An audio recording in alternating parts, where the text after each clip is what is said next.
Hello Homebrew Academy, my name is Jason James, and I'm here today to show you a hands-on video of the Grainfather, as well as, pretty much a review, some pros and cons of it, as well as some tips for if you actually use the Grainfather. Alright, so the first thing I did was I put my strike water in, and then I'm going to set my temperature I want for my mash. So I basically hit the set button, I put the temperature I want, I hit set again, and it brings up to that temperature. The next thing I did was I basically put in my mash. I'm going to mash in, so I'm going to put in my grain, and what happens is there's actually a false bottom there that drains down into where the pump is, so only the liquid would get through, and you just basically, you would mash in just like you normally would. You then put this little filter on top, and it kind of sandwiches your grain bed pretty much through two filters, because what's going to happen is next we're going to actually recirculate the wort. It's going to, wash this grain while it's mashing. So I put on my pump, and I turn that on, and it's just going to start recirculating. You can see during this recirculation and during your mash, what you do is you put this little valve on so that it will drain not only through the grain bed, but it'll also drain through the middle a little bit. So it basically washes the entire grain. You'll see, right here, this is the actual recirculation of the wort. It's pretty cloudy when you first start, but then after about 45 minutes to an hour of your mash, you'll see it clears up pretty nicely. So that's pretty much the mash then. Next thing I'm going to do is I want to drain my my grains. So what I do is I take off my lid, I take off my pump, and then I'm going to take out the little valve that was in the middle there, and then there is a little device that helps you pick up this basket with all the grains in it, and it's going to then drain through that large basket into the main unit of the Grainfather. And you can see, you just twist it, it sits right on top, and it sits there. Then what I'm going to do is I actually put my pump back on, and I have it recirculated again. There's a tip I got from someone that says basically brings it to boil a little bit faster. And then I'm going to sparge. You could use a couple things. You could actually use a sparge arm if you wanted, but here I'm just pouring it right on top. There's a filter again right on top of it. And I'm basically doing my sparge now. And the sparge takes pretty long, opposed to some of the other methods I've used. And this is what it looks like on top. Is me pouring the sparge water on top. You just want a little bit above your grain bed. You don't want to soak it too much. Once I'm done my sparge, I take my grains out, and then I'm going to connect my pump back on again and turn that on and put it on boil. For this, you can see this is actually the Grainfather efficiency calculator they have. I mean, the efficiency is unbelievable. You can see this; it's like unheard of. I got 97 efficiency for this beer. Then I go out, it's starting to boil, I add my hops. Once that's done, I'm going to chill it. You can see I'm using a different chiller, which I'll get into later. And then after it's chilled, I just turn my pump back on and put it right into my carboy, and I'm ready to pitch my yeast and hopefully have a nice beer fermenting for me. Okay, so my overall impression of the Grainfather. First of all, let's start to talk about some of the cons of it. One is the display that's on here. It's not very bright. It's actually pretty low lit, and especially if you're outside in the sun, it's kind of hard to see. I know that's something they could probably improve on. Also, the length of time to heat is very long. For it to get your mash temperature up, to get it to a boil, takes a very long time. I got some advice, and I got this reflective jacket that you put on it. Basically, you buy it at Home Depot, you cut it, it's adhesive is on there, so it sticks right on, and that really helps out with bringing the temperature up and keeping the temperature.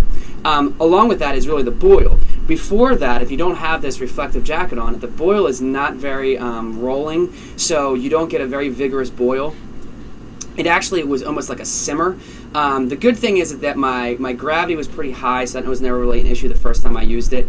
But later I saw that basically the boil was very low until I actually put on this reflective jacket. They actually also sell now, the Grainfather sells a jacket you can put on it. It's almost like a wetsuit material that you put on, and again, that improves it. This is the US version, the one that they have overseas, the European version. The voltage is higher, so I know the boil is actually better, but that's the biggest issue they've been talking about, is really the boil for the US version. Also, the counterflow chiller that came with it was very unimpressive. It took a really long time for it to chill down. So you see in my video, I used my immersion chiller, which basically brought it down within like 10 minutes, which was a lot easier. And I was surprised it actually fit. It was pretty snug in there, but it worked well, a lot better than the counterflow did.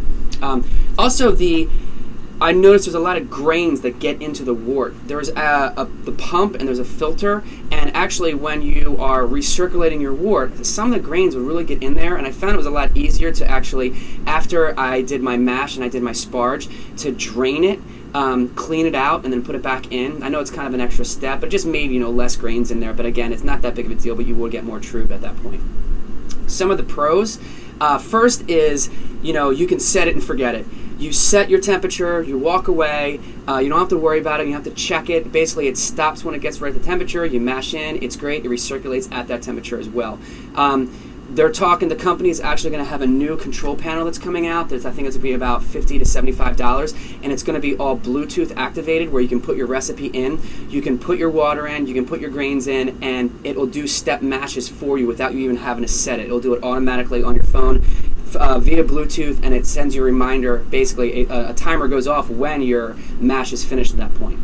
Also, the recirculation process of it recirculating through is amazing. The efficiency that I got, I actually had to do the math a couple times because I didn't believe it. I was in 95, 96% efficiency, which is pretty much unheard of for home brewing. That's more like commercial brewing that get that. So you use less grain because of it, because you're getting so much more sugar out of it. My first beer was supposed to be a 7%. It was almost 9% because the circulation was so great and it got so much sugar out. Also, the cleanup is fantastic. Everything disassembles inside, the basket comes out. It's super light. It looks pretty heavy, but it's very, very light, so it's easy to dump it out. Then you just recirculate, a clean-in-place cleaner, so it basically will just clean itself at that point, and you drain that out. You can, at some point, I've used it a couple times, so I started to get that little bit of the beer stone build up. I heard that if you use Bartender's Friend, you can get it right off, no problem, for stainless steel. Also, it's kind of kid friendly. I know a lot of brewers, they have kids. You're outside, you have a big flame that's going with your burner. You got to keep your kids away. This thing does not. Right now I'm actually brewing with this right now. It's at 160 degrees. I can touch it, no problem. You can hear there's no burner going off. You can do it right inside, no problem. If you put it above like this, again, you're keeping it away from kids, and you can brew it inside during the time, and it's just easier. It really is the easiest system I've ever used.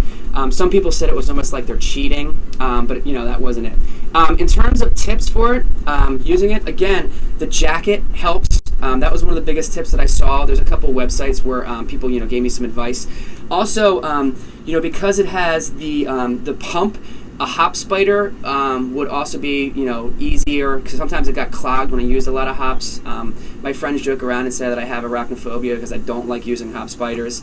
But you can use that in there and make it a little bit easier as well, so it doesn't get as clogged. Also, when you'll see in the video, what I did was when you start to sparge, you can actually have your arm go back in and start to recirculate and put it on boil as it's sparging.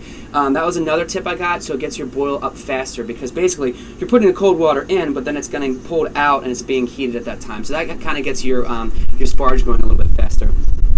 Overall impression, absolutely love it. It is probably now I use this more than any of my other stuff because it's so much easier to use.